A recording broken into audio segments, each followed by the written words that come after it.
Hello, my name is Jim Frascone. I'm here at Frascone Winery and Meadery, and we're here to talk today about the art of wine and mead making.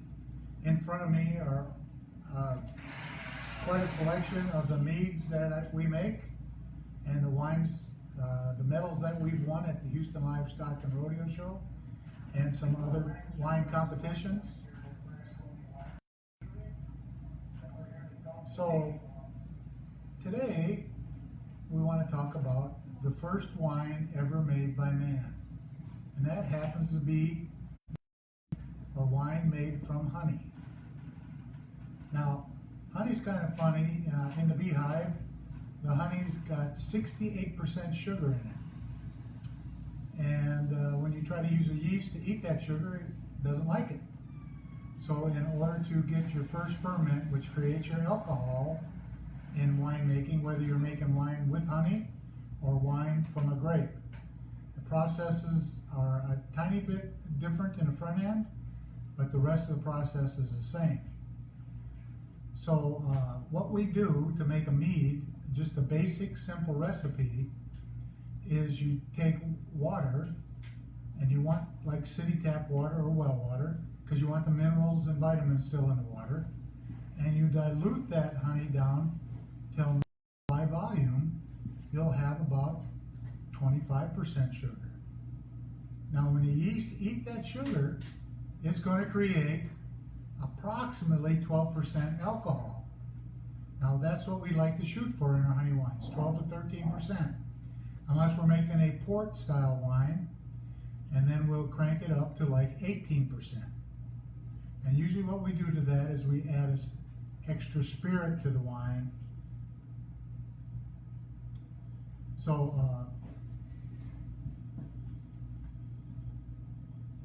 that's the initial process. So once you get the yeast start eating the sugars, you monitor it and you feed it vitamins. It becomes alive, and in the world of biology, the yeast split, and they double and they triple and they quadruple.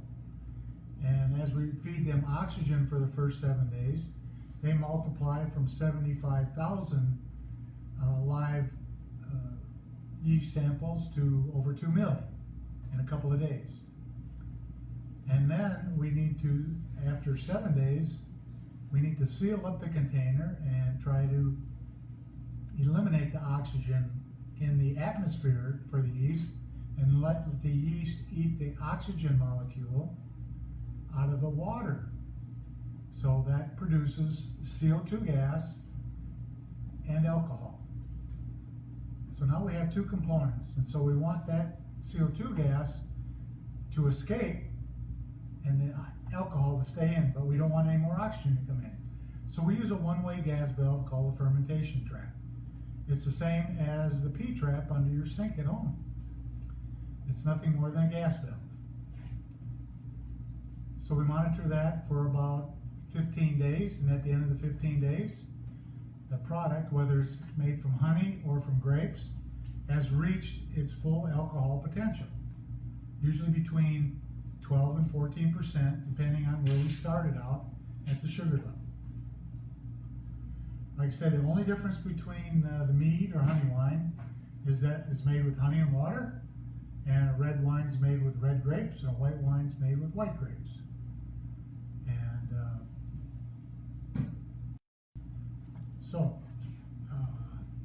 I have a gentleman, his name is Ron Bentley, who helps me make the mead, and that's where our focus will be this time.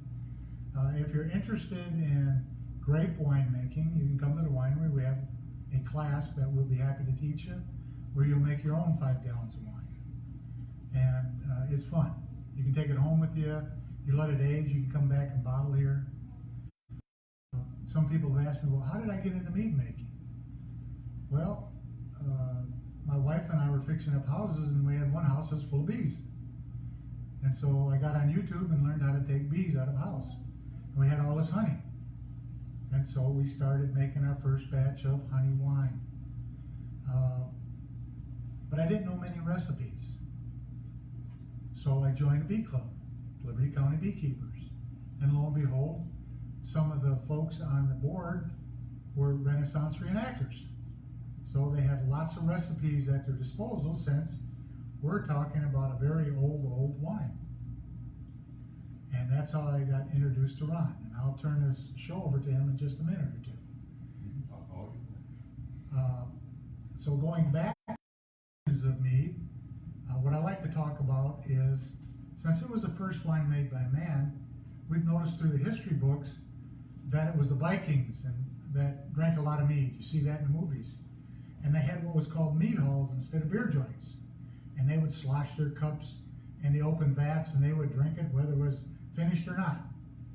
Well, the other thing that it was famous was called the honeymoon wine. Well, why? Well, it just so happens that the bride and groom, they would drink mead on the night of their honeymoon. Well, theory has it that it alters a woman's pH, and it increases the odds of the first child being a male. So what more did a Viking want? They wanted another warrior. So that was their thinking behind it. I think it worked for them, from what I can tell. So that's the origin of the honeymoon wine. We make wine, our wines with different spices and different herbs. And myself, I'm not what I would call an herbologist. So I'm going to do a handoff to Ron for a little talk about some of the herbs and the things that he's concocted that helped lengthen our honey wines, and then he'll bring me back in when he's done. So here's Ron Bentley, Master Mead Maker. We're going to switch spots.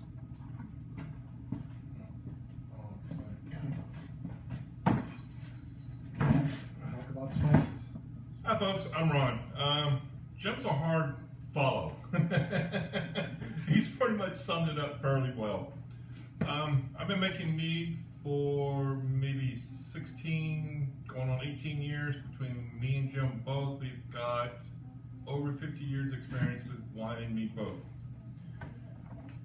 As Jim said, we met through the Bee Club, really have grown a pretty decent friendship to the point where now I'm in here helping him as much as he's in here helping me, so it's nice to have a good mentor. But he made mention about spices.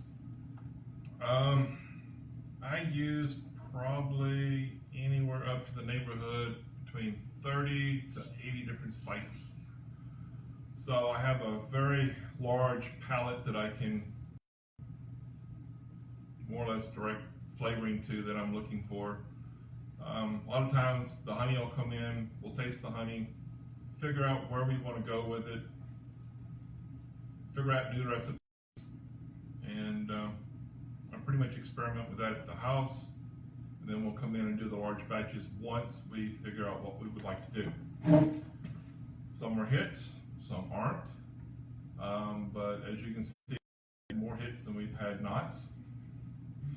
So as Jim said, we do classes not only with grape wine, but we also do mead classes as well. We are a small boutique winery. We do small batches, pretty much about 100 gallon at a time. Mead takes us about anywhere between 3 to 6 months before we can get it to bottle, sometimes more if I'm adjusting a recipe. Some recipes are will adjust, some aren't. It's like Summer Solstice, which is our top selling mead, took me roughly 6 months to get formulated out for taste, even longer with the feds. The next one that took me the longest would be, I think, Daybreak, wherever it's at, which is a coffee mead, because I don't like to taste the coffee and I don't drink it, so I had to rely on a lot of others for taste testing until I pretty much got all thumbs up and everybody said, yeah, that's pretty good, let's go with it. So that's what we did, and now it's kind of hard to keep it on the shelf along with some of the other new ones. Jim was talking about honeymoon. Well, the Vikings actually honeymooned for an entire month. Went from one moon cycle to the next, hence honeymoon. So, in the entire time, they were given nothing but mead to drink. And that's where we got the term honeymoon from. So, I guess I'd rather just turn it back over to Jim. He's more of a good speaker than I am. I'm the one that just comes in here and teaches the class and let him do all the speaking. So, I'll turn it back over to Jim. Hi, I'm back. True. Okay, as you know, right here, we've gotten medals for some of our various meads. This summer solstice that Ron was talking about, we've gotten 2 or 5 medals from. How many golds, Ron? 2 gold medals, and you can see the Houston Livestock and Rodeo belt buckles. This year in one of our red wines called Madeira, we actually won 2 gold medals. Of course, I guess because COVID, they haven't sent us our medals, otherwise I'd show you them. COVID had slowed everything down. But this one's called Midnight. Midnight is has a nice chocolate and marshmallow taste. It's actually a burnt wine. We cooked it at 350 degrees, and it was scorching black when we were done. Oh, the burn was nasty. After we filtered it off and played with it, now it's got a very smooth, mild honey aftertaste and hints of marshmallow and chocolate, and none of it is in there. That's the beauty of it. Just the honey. Twilight, we actually took a big bouquet of chamomile flowers, put it in the ferment with the batch, fermented it all up together, and then he took some of the flowers and made a tea with it, a chamomile tea. Put that in there, we got it all going. It's a great seller. You can get a tiny buzz and fall asleep. No, I'm just playing. And some of the others here, we have Aphrodite, which is passion fruit and honey. Caramel Pecan was our effort at assimilating a New Orleans praline. We have Dragon's Breath. That's where we use a Trinidad scorpion pepper, and we only put 1 drop in the bottle because it's 2 million times stronger than jalapeno. So, but people kind of like it because it has a weird burn. It kind of hits you in front of your tongue, and then after a little bit, it disappears. So you think it's going to be burning all the way down, you know, like a jalapeno? Quite different. And then we have Venus. This is our elderberry mead.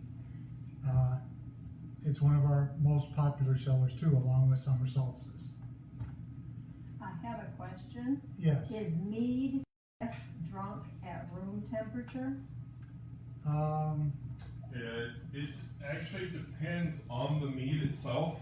We have one, I do one that is a seasonal, which is a I have Ron talking on the sideline. pumpkin spiced mead that we only serve it in a crock pot in the winery. We don't bottle it, we only serve it during the wintertime. Right. Mead can be served cold, room temperature, or warmed, depending on your spices. So like this summer solstice has a lot of cinnamon and vanilla bean. It is really excellent in the wintertime warmed up. It's like a mulled wine. Very soothing to your body, quiet the coughs down and all that good stuff for you. Some of the others are great at room temperature. I keep them chilled in here because I keep the winery at 68 degrees. When I grew up as a kid making wine, we had a cellar, it was at 58 degrees all the time. And to me that was room temperature for all wines, whether they were in a barrel or in a bottle. So we have probably 15 barrels back here, and the best trick is keep it a consistent temperature. So if you have a bottle of wine, you got it open, I would recommend any wine, once you've opened it, you put it in a refrigerator. Now honey wine is a tiny bit different. It tends to not get spoiled as fast because the honey is a natural antibiotic, and so it has a much longer shelf life. Whereas a grape, and that will start to decay pretty fast, and maybe you can get 2 weeks out of a grape wine. But I know people that get over a month, month and a half. I've seen some in here at 2 months. Because when we open a bottle for a sample, you know, sometimes a month or 2 will go by before we'll actually empty the whole bottle. So my best advice is you can drink it at room temperature, but when you're ready to go, I put it in the refrigerator just to help you get some longevity. And that's true for every wine we make. Anybody? A little bit about how you started your winery? Okay. And restarted? Yeah, I started building the winery in 2002, and we opened in 2004. I didn't have mead back then. I just made grape wines, and I started out with like 5 wines. It was my retirement. It's what I did to keep me busy, and it does keep us pretty busy. I was winery number 88 in Texas. There are now over 650 wineries in Texas.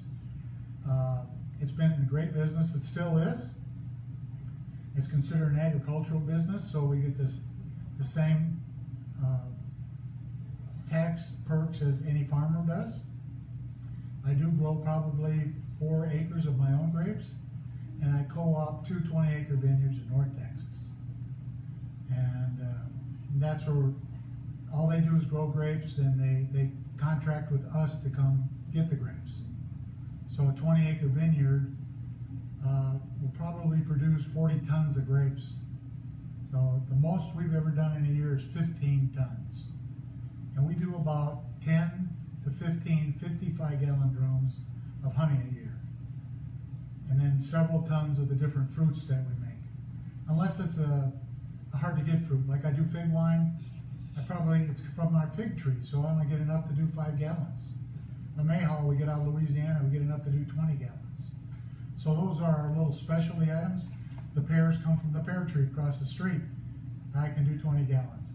Grapefruits from our grapefruit trees. I can probably do 40 gallons. So people like to see that little bit of difference, because you won't see that every place you go. And it's our own fruit right here in Oak Island, which I like saying that, so that makes it kind of nice. Now we have 10 beehives here, 150 beehives, and we have some friends that have several thousand beehives. All of our honey is Texas honey. Usually we use Texas wildflower honey, which that honey comes from the tallow tree and any wildflowers that are in the area.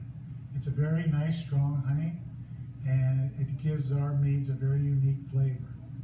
There's probably I know there's over 50 types, and they've got a honey profile wheel that goes into great depth about all of them. I'm sorry I don't have one here to show you. So there's a lot of choices you can make when you select honey, and that affects the flavor of your wine, and also does the yeast. Now, same with any of the wines we make. We have a selection of over 100 different yeasts that we can select to get a certain character. Like Ron, when he's getting his spices all ready, we also talk about what yeast we want to use, so we know how those flavors will be altered, and so what our end result will be. And so we're constantly sampling and debating, and we have a friend that's a chemist. He comes help us. When we did the Biker's Blood wine, we had 50 samples on a table. We changed the acid, the sugar, the grapes, until we found the blend that would make us. And there was like 4 or 5 of us involved in that process. Ron and I do the same thing with the meads. Now, since he's been so handy with the mead with me, he's learned a ton about grape wine, and he's active in every process that we do. Even though I call him a mead maker, I would say he's a vintner. That's what I call myself. So we enjoy doing that, and if there's any other questions, I'd be happy to ask. I can go into a lot more detail, like if we have a wine class, like I said, because we teach at kind of a semi-college level. Most people that leave here understand the chemistry and the techniques it does to make a real nice quality wine. Oh, and one other thing, a pitch for us. Labor Day weekend, we have our mead festival. So our past mead students will bring their meads here, and we'll try to have a little saxophone player. I'm pretty sure we won't be overrun by COVID by then. If for some reason we are, we'll actually put it on Facebook. But if we're not, we will have our little event. And so, without further ado, I think that'll be finished. And thank you very much for joining us, and we hope to hear and see from you in the future. Good night, y'all.